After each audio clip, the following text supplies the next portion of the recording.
हमारा जो अगला है टॉपिक वो है मांग की लोच को मापने की विधियाँ।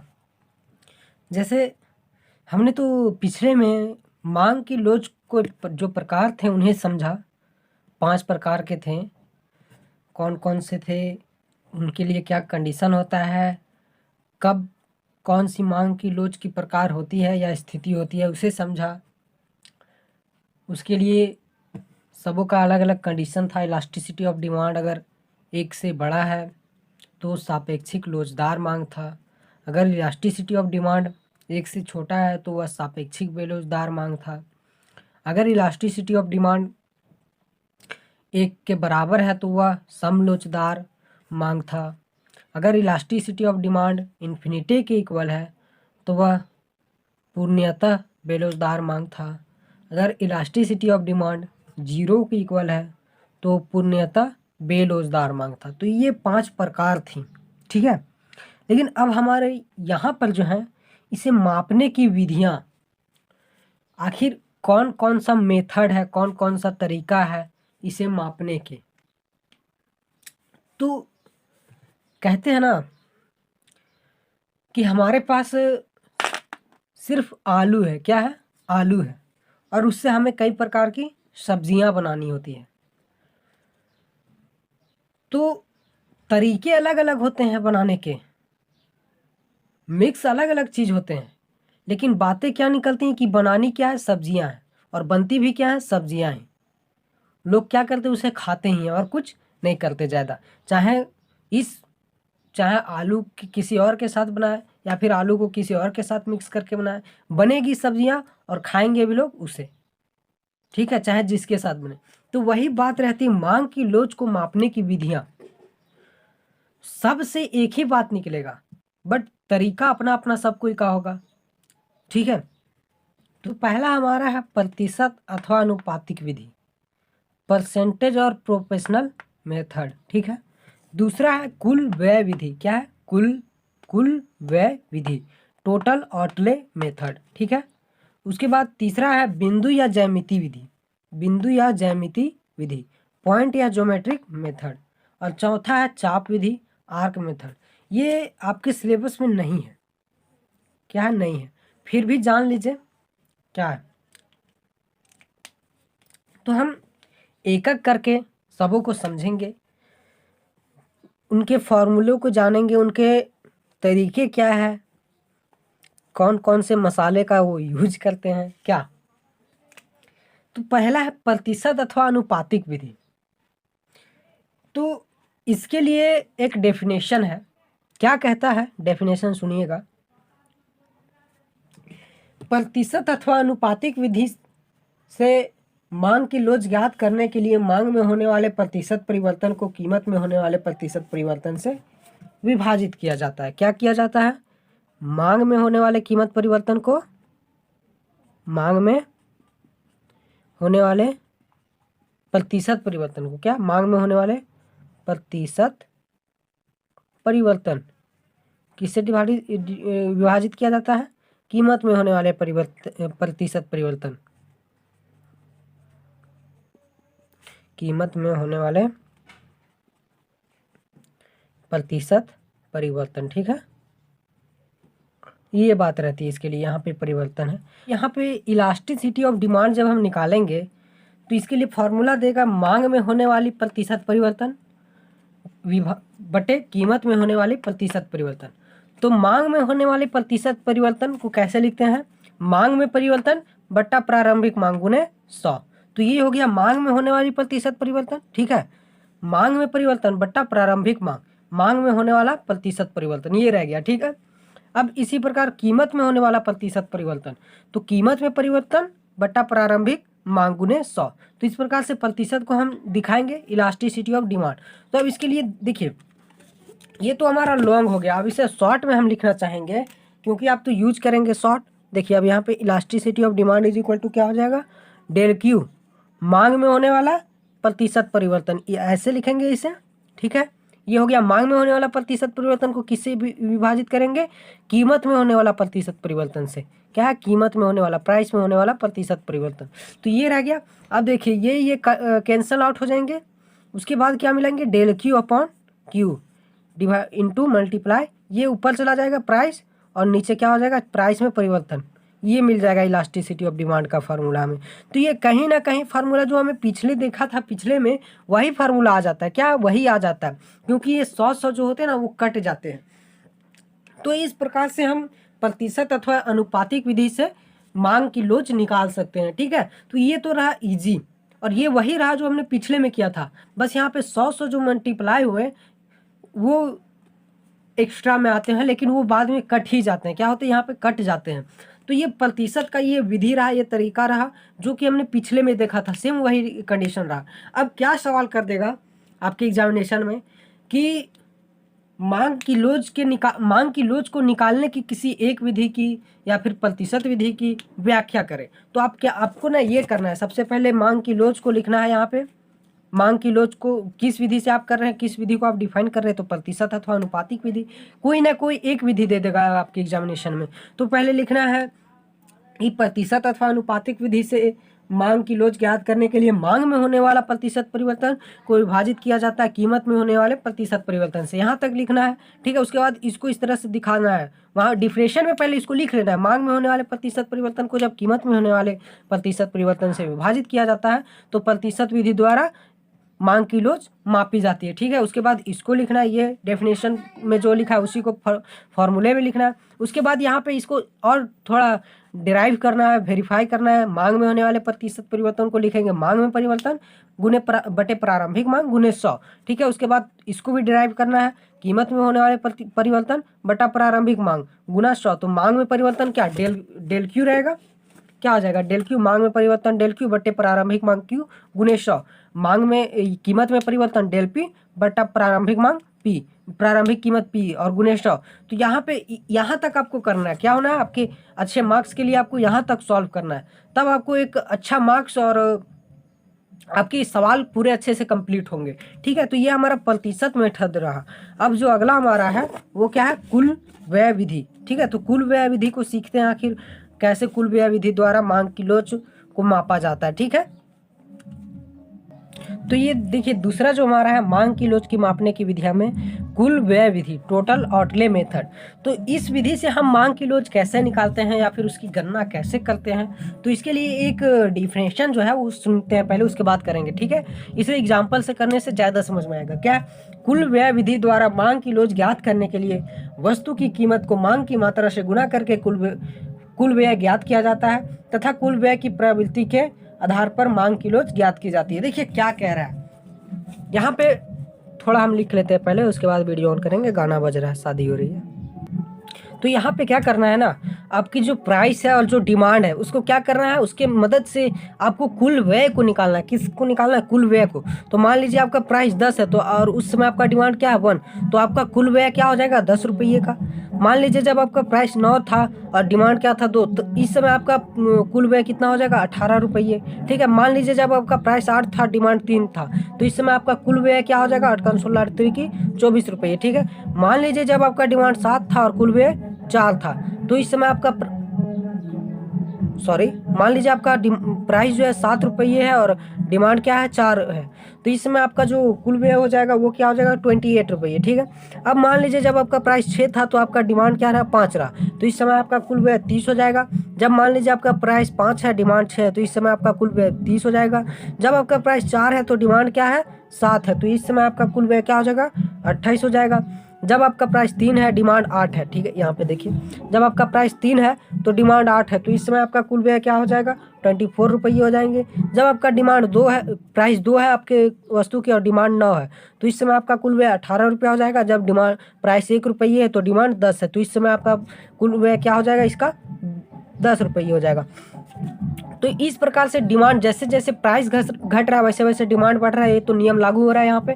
तो देखिए यहाँ पे हम खर्चे अपना निकाल लिए, तो देखिए कहाँ पे इक्वल आ रहा है, देखिए यहाँ पे क्या आ रहा है, दोनों क्या हो रहा है इक्वल हो रहा है। यहाँ पे क्या हो रहा है इक्वल, दोनों स्थिति में क्या है, चाहे प्राइस 6 था तब डिमांड 5 था, तो आपका खर्चा कितना हुआ 30, और जब प्राइस 5 था तो डिमांड आपका क्या था 6 था, उस समय भी आपका खर्चा हुआ क्या 30। तो यहाँ पे इलास्टिसिटी ऑफ डिमांड किसके इक्वल आएगी 1 के इक्वल, किसके इक्वल 1 के इक्वल। अब इसके जो ऊपर रहा क्या रहा, इससे ऊपर वो इलास्टिसिटी ऑफ डिमांड क्या हो जाएगा ग्रेटर देन 1, सापेक्षिक लोचदार मांग। और इसके जो नीचे रही वो elasticity of demand less than 1, सापेक्षिक बेलोचदार मांग। तो क्या स्थिति रही कि यहाँ से, ठीक है, यहाँ तक आपका सापेक्षिक लोचदार मांग निकला। कैसा निकला? सापेक्षिक लोचदार मांग। यहाँ से यहाँ तक ये दोनों जो रहे ये आपके इलास्टिसिटी इज इक्वल टू 1, ये आपके समलोचदार मांग रहे, ठीक है, या फिर इकाई के बराबर। और यहाँ से जो यहाँ नीचे की रही ये आपकी इलास्टिसिटी ऑफ डिमांड 1 से छोटा, मतलब कि ये आपके सापेक्षिक बेलोचदार मांग निकली। तो इस प्रकार से कुल व्यय विधि द्वारा हम जो मांग की लोच है उसे माप सकते हैं कि वो किस प्रकार की मांग है, नहीं है, ठीक है, क्या है। तो यहाँ पे तो हमने देख लिया कुल व्यय विधि से कैसे निकालना है। जहाँ पे इक्वल आएगा वो दोनों इलास्टिसिटी ऑफ डिमांड इक्वल 1 हो जाएंगे, जहाँ पे इक्वल आएगा, ठीक है। बाकी उसके ऊपर वाले elasticity of demand greater than 1 हो जाते हैं, नीचे वाले elasticity of demand less than 1। तो इसे ग्राफ के माध्यम से भी देखा जा सकता है। तो ग्राफ क्या है, बस तरीका यही है, ठीक है, और कोई अलग चीज़ नहीं है। एग्जाम में जब आपके आए तो बस इसे हल्का सा डिफाइन कर देना है कि मांग की मात्रा को उसके मूल्य से गुना करके कुल व्यय को निकाला जाता है। बस इतना ही डिफाइन करना है, फिर उसी को एक एग्जाम्पल लेके अपना सॉल्व करते जाना है और वहाँ पे बस दर्शा देना है। ग्राफ क्या रहता है इसका ये देखिएगा, ठीक है। इधर आपका क्या है, प्राइस है, इधर आपका डिमांड है। क्या है, डिमांड है। देखिए जब इक्वल रहता है, कहाँ पे आया था 6 और 5 पर, क्या था डिमांड। जब मान लीजिए प्राइस आपका 5 है, यहाँ पे सॉरी यहाँ पे मान लीजिए प्राइस आपका 6 है और यहाँ पे प्राइस आपका 5 है। जब आपका प्राइस 6 था और क्या था, प्राइस 5 और 6 था, उस समय डिमांड आपका कहीं ना कहीं एक बार 5 था और एक बार 6 था, ठीक है। तो ये स्थिति रही। तो यहाँ पे क्या कंडीशन था, इक्वल क्या आया था, किसके इक्वल। तो मान लीजिए एक लाइन हम यहाँ से लेते हैं, अभी समझ में आ जाएगा, बातें क्लियर हो जाएंगी, ठीक है, क्या है ग्राफ में, ठीक है। पहले देख लीजिए ग्राफ को। देखिए यहाँ से यहाँ क्या रहा था आपका टोटल खर्चा, चाहे इस स्थिति में रखे चाहे इस स्थिति में, तो ये आपके जो होंगे यहाँ पे आ जाएंगे इधर, ये आपके इधर की ओर आ जाएंगे। क्या, इधर की ओर। इसे ऐसे समझने में ज़्यादा बेटर होगा। सॉरी, ये देखिए यहाँ पे 0, इधर आपका प्राइस है, इधर आपका डिमांड है, इधर आपका एक्स अक्ष, इधर आपका वाई अक्ष। तो देखिए जब मान लीजिए, सॉरी पहले बना लेते हैं तब समझने में ज़्यादा आसानी होगी, ठीक है।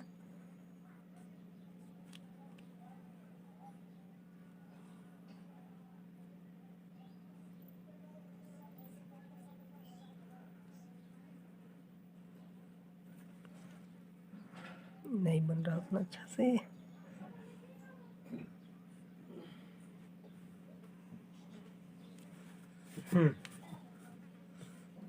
एक मिनट, ग्राफ सही नहीं बन पा रहा है।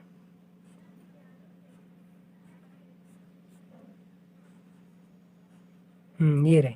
अब देखिए इसे ऐसे ही रहने देते हैं। देखिए यहाँ पे क्या होता है, यहाँ से यहाँ इलास्टिसिटी ऑफ डिमांड क्या रहेगा आपका, इक्वल टू 1। यहाँ पे देखिए दोनों कंडीशन में सेम रहा, ये क्या रहा, पूरा का पूरा इक्वल रहा, हर जगह इक्वल रहा। तो यहाँ पे elasticity of demand equal to 1 रहेगा, यहाँ पे आपका elasticity of demand greater than 1 हो जाएगा, अर्थात ये सापेक्षिक लोचदार हो जाएगा, लोचदार मांग। इधर इलास्टिसिटी ऑफ डिमांड क्या हो जाएगा, लेस देन 1 होगा, सापेक्षिक इधर का मांग, सापेक्षिक बेलोचदार मांग। तो ये कंडीशन रहती है। तो देखिए यहाँ पे क्या हो रहा है ना, इधर आपका क्या था, प्राइस बढ़ रहा था, धीरे धीरे क्या हो रहा है, बढ़ते जा रहा है, प्राइस क्या हो रहा है, बढ़ते जा रहा है। तो हमने एग्जांपल में क्या देखा था, प्राइस को घटते क्रम में। तो प्राइस को जब घटते क्रम में देखा था, पहले 10 था, फिर 9 हुआ, 8 हुआ, ये स्थिति रही थी। तो प्राइस जब घटते क्रम में था तो पहले क्या था, elasticity of demand greater than 1, अर्थात सापेक्षिक लोचदार मांग। तो जब प्राइस घटते क्रम में था तो ऊपर में वो था, जब प्राइस अगर नीचे से ले तो भी क्या रहता है, वो ऊपर में रहता था। तो यहाँ देखिए प्राइस क्या है, अगर नीचे से हम ऊपर में बढ़ते हुए ले तो ऊपर में हमारा इलास्टिसिटी ऑफ ग्रेटर देन 1 है। तो बात वही रहती है, ठीक है, चाहे आप ग्राफ से दिखाएं या, मुझे लगता है आपको नहीं समझ में आया। यहाँ पे देखिए कॉपी में, ठीक है, क्या है, देखिए जब प्राइस आपका 10 था तो डिमांड 1 था, टोटल आपका जो व्यय था आउटले था वो 10 रुपये था। तो यहाँ पे इलास्टिसिटी ऑफ डिमांड क्या था, ग्रेटर देन 1। अगर नीचे से ले जाए तो प्राइस के बढ़ते क्रम में ऊपर की ओर था, ठीक है। जहाँ पे सबसे ज़्यादा प्राइस था वहाँ पर इलास्टिसिटी ऑफ डिमांड आपका ग्रेटर देन 1 था। तो देखिए यहाँ पे प्राइस क्या बढ़ते क्रम में है, तो यहाँ पे मान लीजिए अगर सबसे ज़्यादा प्राइस है तो यहाँ पे इलास्टिसिटी ऑफ डिमांड क्या है, 1 है। और यहाँ पे आपका प्राइस क्या हो जाता है, यहाँ पे आपका प्राइस 6 रुपया हो जाता है। क्या हो जाता है यहाँ पे, 6 रुपया हो जाता है। जब आपका प्राइस 6 रुपया हो रहा था तो आपका क्या था टोटल वह, देखिए यहाँ पे 30 रुपया था, डिमांड क्या थी, 5 थी, यहाँ पे 30 और 5 ये थी। तो जब आपका 6 रुपया यहाँ पे हो गया तो ये किसके इक्वल इलास्टिसिटी ऑफ डिमांड हो जाता है, यहाँ पे 1 के इक्वल। यहाँ पे क्या रह जाता है, 1 के इक्वल, फिर ठीक है। और जब 5 रुपया प्राइस रहा तो भी वही रही, elasticity of demand equal to 1, यहाँ पे देखिए, ठीक है, तो भी वही रही कंडीशन। उसके बाद जो नीचे हुआ, जैसे जैसे 5 रुपये से नीचे घटने लगा वैसे वैसे इलास्टिसिटी ऑफ डिमांड आपकी लेस देन 1 हो गई, ठीक है। ये रहता है यहाँ पे ग्राफ की बात। तो ये रही कुल व्यय विधि, ठीक है। और इसे थोड़ा सा और अगर डिफाइन किया जाए तो जब हम एग्जाम्पल को लेंगे उसके बाद सारा कुछ ये सब जब हमारा डिफाइन हो जाएगा यहाँ पर यहाँ तक, तो उपयुक्त तालिका में तालिका में कुल व्यय की प्रवृत्ति को 3 रूप से स्पष्ट किया गया है बस। और उसे एक एक करके यहाँ पे जैसे देखिए यहाँ पे डिफाइन किया गया है एक एक करके, ठीक है। आपके नोट्स में भी किया गया है, तीनों को डिफाइन कर देना बस इजली से। तो यही हमारे कुल व्यय विधि का, ठीक है, बस। और डिफाइन करने के लिए तो आपको पता होगा बस क्या है, यह सापेक्षिक लोचदार मांग है। यह स्पष्ट करता है ऐसा तब संभव होता है जब कीमत के बढ़ने पर कुल व्यय में कमी होता है तथा कीमत के घटने पर कुल व्यय में वृद्धि होता है। बस इतना ही तो ठीक है, आपके नोट्स में दिया हुआ है जो कि बड़ा इजी है करना। अब तीसरे मेथड को हम देखते हैं जो आपका क्या था। और हाँ, इसमें 2 चीज़ों की बात तो नहीं रही, क्या थी, एक elasticity of demand is equal to infinity और elasticity of demand is equal to 0। तो इसे हमने कहा था ये हमारे वास्तविक जीवन में, व्यवहारिक जीवन में देखने को नहीं मिलता है, ठीक है। तो ये जो था हमारे व्यवहारिक जीवन में नहीं था, देखने को नहीं मिलता है। क्यों नहीं मिलता है, क्योंकि इसमें जो आपका प्राइस रहता है, क्या होता है, प्राइस कभी परिवर्तित नहीं होता, हमेशा इक्वल सेम रहता है। बट आपका जो डिमांड रहता है वो परिवर्तित होते चला जाता है। तो ऐसा कभी पॉसिबल नहीं हो सकता है कि आपका प्राइस सेम रहे और आपका डिमांड जो है वो परिवर्तित होता रहे, ऐसा नहीं हो सकता, ठीक है, संभव ही नहीं है। और इसमें क्या था, आपका प्राइस घटते बढ़ते रहता है, इधर उधर उछलते रहता है, बट आपका डिमांड जो है सेम रहता है। तो ये भी पॉसिबल नहीं है, ठीक है, कि आपका प्राइस उछलते रहे और आपका डिमांड जो है वो सेम रहे। तो इसलिए ये दोनों व्यवहारिक जीवन में देखने को नहीं मिलते, इसलिए इसे हम यहाँ पे भी नहीं बातें करेंगे इनका, ठीक है। अब जो हमारा जो तीसरा है ज्यामितिक विधि या बिंदु विधि, ठीक है, ज्योमेट्रिक मेथड या पॉइंट मेथड। तो इस विधि से हम मांग की लोच कैसे निकालते हैं, तो इसके लिए एक प्यारा सा डेफिनेशन है। क्या कह रहा है, ज्यामिति अथवा बिंदु विधि द्वारा मांग की लोच ज्ञात करने के लिए मांग की रेखा को आगे की ओर बढ़ाकर एक्स तथा वाई अक्ष से मिलाया जाता है तथा जिस बिंदु पर मांग की लोच ज्ञात करनी होती है उस बिंदु के मांग की रेखा के निचले भाग को उसके ऊपरी भाग से विभाजित किया जाता है। क्या कह रहा है भाई साहब, समझिएगा। हमने डेफिनेशन पढ़ा था, समझना अब है, वो सुनने के लिए था। चलिए देखिए, ये हमारा एक्स अक्ष, ये हमारा वाई अक्ष, ये हमारी मांग की रेखा हो गई। तो डेफिनेशन ने क्या कहा, ठीक है, डेफिनेशन ने क्या कहा कि जो मांग की रेखा है उसको ऊपर की ओर वाई एक्सिस की तरफ और नीचे की ओर एक्स एक्सिस की तरफ मिला देंगे। क्या करेंगे, मिला देंगे। चलिए हम यहाँ से अच्छे से मिला लेते हैं। क्या करेंगे, मिला देना है, पहले बढ़ा देना है, मिला देना है। अब जब हमने बढ़ा लिया तो मान लीजिए यहाँ पे हर एक बिंदु पे हमें हर एक प्राइस पे हर एक जगह पे अलग अलग डिमांड मिलेंगे। कैसे देखने को मिलेंगे, देखिए इधर हमारा प्राइस है, इधर आपका डिमांड है। अब देखिए, जब प्राइस मान लीजिए यहाँ पे कुछ रहता है, ठीक है, तो आपका डिमांड कुछ यहाँ पे रहता है, ठीक है। जब आपका प्राइस ये रहता है यहाँ पर, तब आपका डिमांड यहाँ पर रहता है। जब आपका प्राइस यहाँ पर रहता है तो आपका डिमांड यहाँ पर रहता है। तो ये बातें रहती हैं। तो हर जगह पे कोई ना कोई बिंदु मिल रहा है। क्या मिल रहा है, बिंदु मिल रहा है। जैसे मान लीजिए आपका प्राइस यहाँ पे है तो आपका डिमांड यहाँ पे, तो यहाँ पे एक बिंदु मिला हमें। तो उस प्रकार के कह रहा है कि आपको जिस बिंदु पे मांग की लोच निकालनी है, क्या करनी है, मांग की लोच निकालनी है। मान लीजिए हमें ये बिंदु पर, यहाँ इसे ए मान लेते, तो इस बिंदु पे हमें अगर मांग की लोच निकालनी है तो इसके लिए क्या करना होगा, तो क्या करना होगा, उसके ऊपरी भाग को, उसके निचली भाग को क्या करना है, इस निचली भाग को ऊपरी भाग से विभाजित कर देना है। क्या करना है, लोअर सेगमेंट को अपर सेगमेंट से विभाजित कर देना है, डिवाइड कर देना है। आपकी इलास्टिसिटी ऑफ डिमांड आ जाएगी। अब देखिए कैसे, यहाँ पे समझिएगा। जैसे मान लीजिए हमने यहाँ पे बहुत सारे पॉइंट मिले, ए मिले, बी मिला, सी मिला, डी मिला, ई मिला, ये 5 पॉइंट मिले, ठीक है। मान लीजिए आप कितना हो ले सकते हैं, हमने 5 लिया, ठीक है।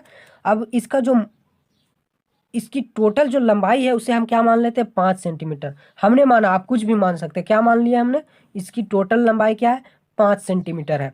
अब प्रत्येक का यहाँ से यहाँ का जो इस बिंदु से इस बिंदु का डिस्टेंस है वो क्या है, 1 सेंटीमीटर, फिर यहाँ 1 सेंटीमीटर, फिर यहाँ 1 सेंटीमीटर, फिर यहाँ 1 सेंटीमीटर। कितने हुए, 1 2 3, सॉरी यहाँ पे 4 हुए, अगर 5 होने चाहिए थे।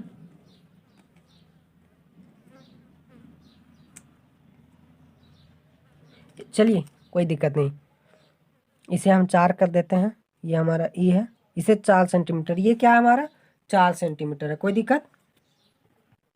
तो ये टोटल हमारा क्या 4 है, और इसके हमने 4 हिस्से बांट लिए। मान लीजिए एक मांग यहाँ पे होता है, एक मांग यहाँ पे होता है, एक मांग यहाँ पे, एक मांग यहाँ पे, ठीक है, एक मांग यहाँ पे, ठीक है। ये बातें रहती है। अब यहाँ से यहाँ का डिस्टेंस 1 सेंटीमीटर, यहाँ से यहाँ 1 सेंटीमीटर, यहाँ से 1 सेंटीमीटर, यहाँ से, ये बात रहती है, ठीक है। अब इसे हमने मान लिया, अब इसे निकालना कैसे, मान लीजिए यदि आपको ये बिंदु पे निकालना है, किस बिंदु पे, ये बिंदु पे, तो फॉर्मूले हमने क्या बताया, निचले भाग को, यहाँ पे देख लीजिए, निचले भाग को ऊपरी भाग से विभाजित करेंगे, किस भाग से, ऊपरी भाग से। तो हमारा क्या निकल जाएगा, मांग की लोच की प्रवृत्ति निकल जाएगी, किस प्रकार की मांग की लोच है ये, ठीक है। लोअर सेगमेंट को अपर सेगमेंट से डिवाइड करना है। तो मान लीजिए यहाँ पे एक एक करके चलते हैं। मान लीजिए हमें पहला ये बिंदु पर मांग की लोच निकालनी है, किस बिंदु पर, ए बिंदु पर मांग की लोच निकालनी है, ज्ञात करनी है, मांग की लोच ज्ञात करनी। तो लिख देते हैं ए बिंदु पर मांग की लोच, ठीक है, ऐसे रहेगा। अब देखिए इलास्टिसिटी ऑफ डिमांड किस पर, ए बिंदु पर, इलास्टिसिटी ऑफ डिमांड किस पर, ए बिंदु पर।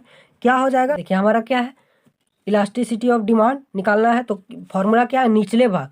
तो ये बिंदु पर जब हम निकाल रहे हैं तो इसके निचले भाग क्या है, ए ई है, यहाँ से यहाँ तक का निचला भाग है। बाकी इस बिंदु पर निकालना है तो इसका निचला भाग क्या है, ये टोटली है, और इसके ऊपरी भाग तो कुछ नहीं है, तो वह क्या हो जाएगा, 0। तो निचला भाग क्या है, ए ई, निचले भाग को क्या करेंगे, ऊपरी भाग से विभाजित करेंगे, तो ऊपरी भाग में क्या है, कुछ नहीं है, 0 है।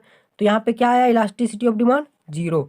टोटल क्या आएगा, 0। ये टोटल क्या था हमारा 4 सेंटीमीटर, तो जब यहाँ पे हम 4 बैठाएंगे, यहाँ पे 4 बैठाएंगे तो 0 आएगा, ये टोटल क्योंकि 4 सेंटीमीटर है, ठीक है। तो ये ए बिंदु पर इलास्टिसिटी ऑफ डिमांड कैसा रहा है, E D is less than, ये सॉरी कह सकते हैं ऐसे, E D is equal to 0। तो यहाँ पे किस प्रकार की ये मांग हुई, यहाँ पे ई डी अगर इक्वल टू 0 हो जाता है तो ये कैसी मांग होगी, पूर्णतया बेलोचदार मांग होगी, ठीक है, ए बिंदु पर। अब हम बी बिंदु पर निकालते हैं, किस बिंदु पर, इस प्रकार से चारों बिंदु पर आपको निकालने हैं।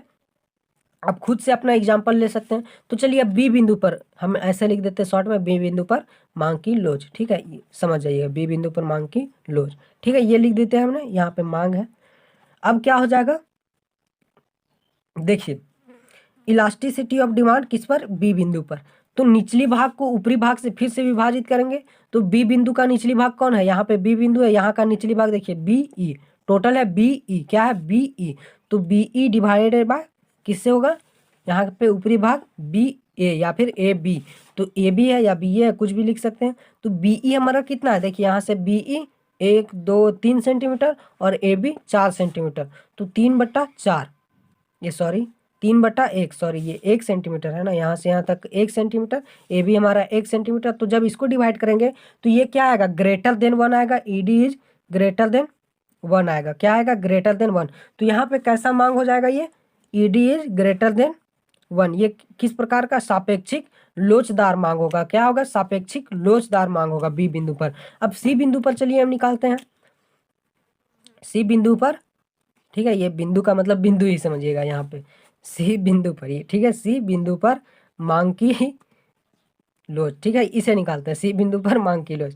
तो चलिए क्या हो जाएगा, आप हिंदी में लिखिएगा, हम शॉर्ट में लिख रहे हैं सिर्फ समझाने के लिए, थोड़ा गाना वगैरह बजने लगता है इसलिए। चलिए देखिए क्या है, इलास्टिसिटी ऑफ डिमांड सी बिंदु पर, किस बिंदु पर, सी बिंदु पर।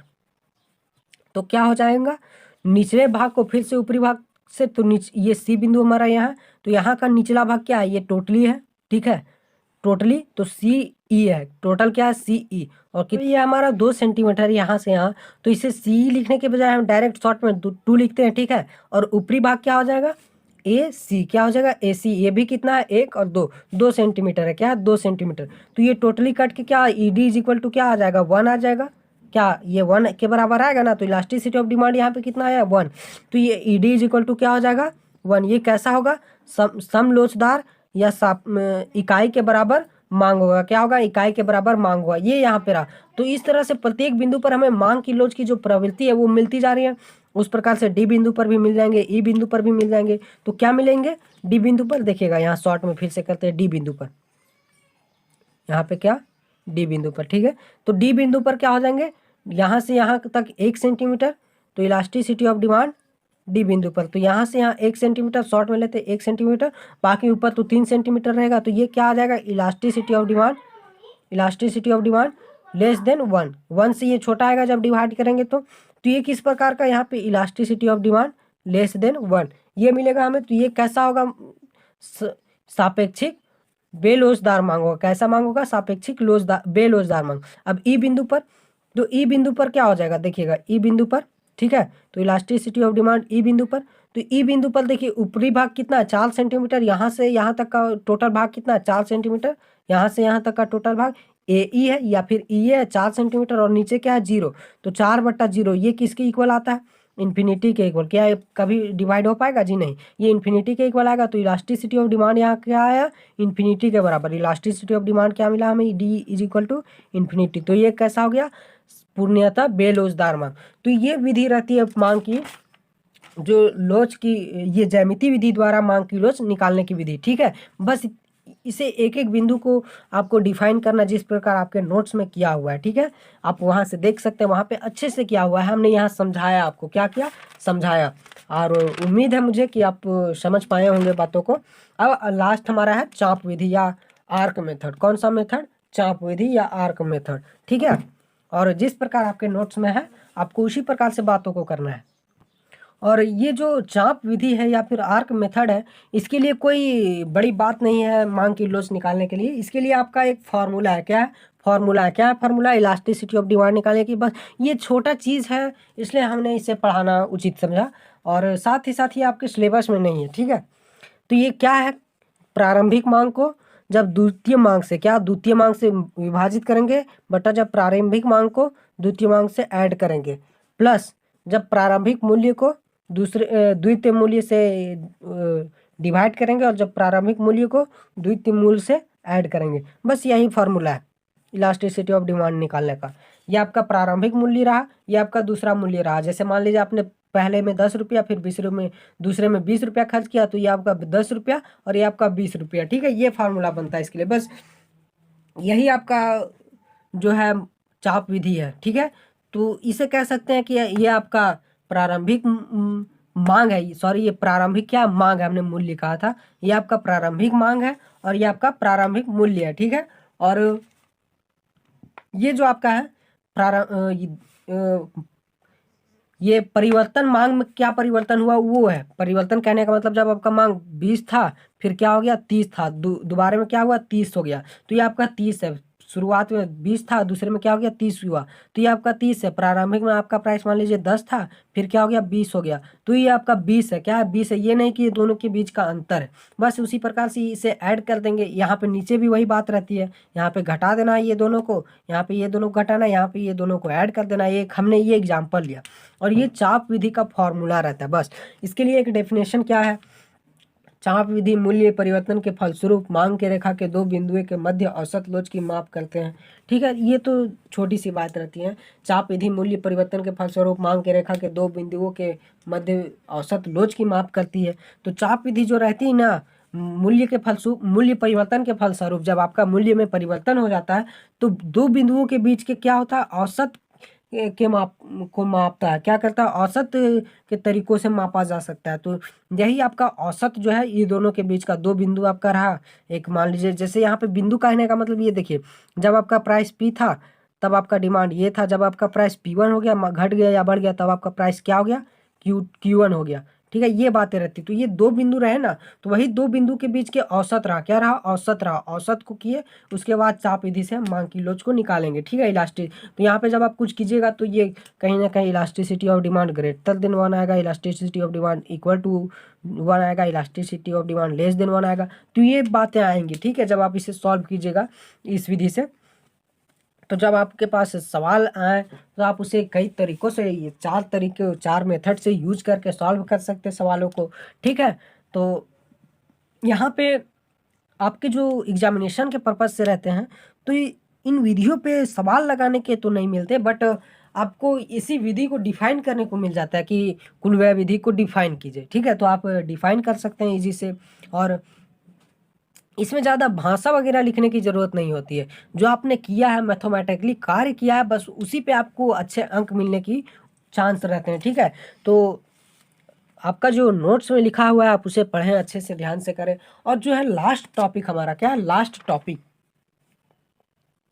इस चैप्टर का कहिए या फिर इस यूनिट का कहिए, दोनों का लास्ट टॉपिक है। और इसके बाद हम अगले यूनिट को करेंगे, देखेंगे, ध्यान से समझेंगे। तो क्या है, मांग की लोच को प्रभावित करने वाले कारक। तो मांग की लोच को प्रभावित करने वाले जो कारक हैं या फिर factor affecting elasticity of demand जो है, तो इसके लिए जैसे हम कह सकते हैं ना कि हमारी जो मांग की लोच है उसे बदल देना, क्या करना, बदल देना, ठीक है। रहती है एक ही तरह की वस्तु तो क्या कहती है, मांग की लोच को बदल देती है। अगर वो elasticity of demand equal to 1 है तो क्या कर देती है, elasticity of demand greater than 1। तो कहीं ना कहीं इस प्रकार की बातें मिलती है, अर्थात कि वस्तु एक ही तरह की है, ठीक है, कार्य उसका यही है, बट वो उस प्रकार को बदल देती है, इसके प्रकार को बदल देती है। तो ये क्या करती है, प्रभावित करती है एक प्रकार से। तो पहला है इसके लिए वस्तु की प्रकृति, बहुत सारे हैं, तो इसे हमने पहला लिया है वस्तु की प्रकृति। तो वस्तु की प्रकृति के आधार पर अगर मांग की लोच को प्रभावित करने की बात करें तो इसे 3 वर्गों में बांटा गया। कौन सा, पहला है आपका आवश्यक वस्तु। कौन सा, आवश्यक, क्या है, आवश्यक, जो आपको आवश्यक है, क्या है, आवश्यक है। दूसरी है आपकी आरामदायक, क्या, आरामदायक, जो आपको आराम देती है वो। और तीसरी है विलासिता की वस्तु। कौन सी, विलासिता। तो ये तीनों का जो ये मांग की लोच है वो किस प्रकार की होती है। तो जो आपके आरामदायक वस्तु हैं, सॉरी, जो आपके आवश्यक वस्तु हैं जैसे नमक, दवा, ये सब, गेहूं, चावल, ये सब आपके आवश्यक वस्तु हैं। तो इनकी जो मांग होती है वो पूर्णतः बेलोचदार होती है। कैसी मांग होती है, पूर्णतः बेलोचदार मांग होती है। क्या होती है, तो आवश्यक वस्तु की जो मांग होती है वो क्या होती है, पूर्णतः बेलोचदार होती है। तो पूर्णतः बेलोचदार क्या थी, वैसे वस्तु जिसके प्राइस क्या हो, उछलते कूदते रहे, प्राइस परिवर्तन होती रहे, बट उसका जो डिमांड है वो हमेशा क्या रहेगा, इक्वल रहेगा, एक ही रहेगा, उसमें डिमांड में कोई परिवर्तन नहीं होगा, लेकिन प्राइस क्या होता था, उछलते कूदते रहता था। इलास्टिसिटी ऑफ डिमांड आपका क्या था, 0 था। पूर्णतः बेलोचदार, क्या है, पूर्णतः बेलोचदार। आवश्यक वस्तु की मांग पूर्णतः बेलोचदार होती है। प्राइस चाहे उछलते कूदते कुछ भी रहे, बट उसकी डिमांड जो क्या है, हमेशा इक्वल रहेगी, जो आपकी आवश्यक वस्तु है, ठीक है, ये होती है। अब आरामदायक वस्तु जो है उसकी मांग क्या होती है, समलोचदार होती है, अर्थात इकाई के बराबर, elasticity of demand is equal to 1, ठीक है। तो इसकी मांग क्या होती है, आरामदायक वस्तु की मांग समलोचदार होती है, इससे कम लोचदार होती है, ठीक है, आवश्यक वस्तु से कम। अब विलासिता की वस्तु जो है इसकी मांग सापेक्षिक लोचदार होती है या फिर अधिक लोचदार होती है। क्या होती है, अधिक लोचदार। और लोचदार और बेलोचदार का मतलब हमने आपको समझाया था कि लोचदार तब कहा जाता है जब बाजार में कोई परिवर्तन हो। क्या हो रहा है, मार्केट में कुछ परिवर्तन हो रहा है, वस्तु की कीमत में परिवर्तन हो रहा है, वस्तु की क्वांटिटी में परिवर्तन हो रहा है, तो उसे देख आप भी परिवर्तित हो जा रहे हो कि हम नहीं लेंगे, आपने ये किया, वो किया, आपने मूल्य बढ़ाया, तो उसकी मांग कैसी रही, फिर लोचदार हो गई। क्या होगी, लोचदार। क्योंकि जब वस्तु में परिवर्तन होने पर या फिर बाजार में परिवर्तन होने पर आप में परिवर्तन आया तो उसकी मांग कैसी हो जाती है, लोचदार हो जाती है। और अगर वस्तु में परिवर्तन नहीं होने पर आप में परिवर्तन नहीं या सॉरी, वस्तु में परिवर्तन हो या ना हो, बट आप में परिवर्तन ना आए, क्या है, आप में परिवर्तन ना आए, तो उसकी मांग क्या रहती है, बेलोचदार रहती है, ठीक है। तो आवश्यक वस्तु की चाहे मूल्य कुछ भी हो, क्या हो, उससे कोई मतलब नहीं है, इसकी मांग क्या रहती है, बेलोचदार रहती है। कैसी रहती है, बेलोचदार रहती है। ठीक है, ये रहती है आवश्यक। आरामदायक वस्तु की मांग जो होती है समलोचदार होती है, मतलब थोड़े थोड़े आप परिवर्तित भी हो सकते हो। ठीक है, विलासिता की वस्तु जो होती है उसकी मांग ज्यादा लोचदार, अधिक लोचदार या सापेक्षिक लोचदार होती है। इस वस्तुओं में अगर थोड़ा सा भी मूल्य में या किसी प्रकार से कोई परिवर्तन आए तो आप तुरंत बदल जाते हो। क्या होते हैं, आप तुरंत बदल जाते हो।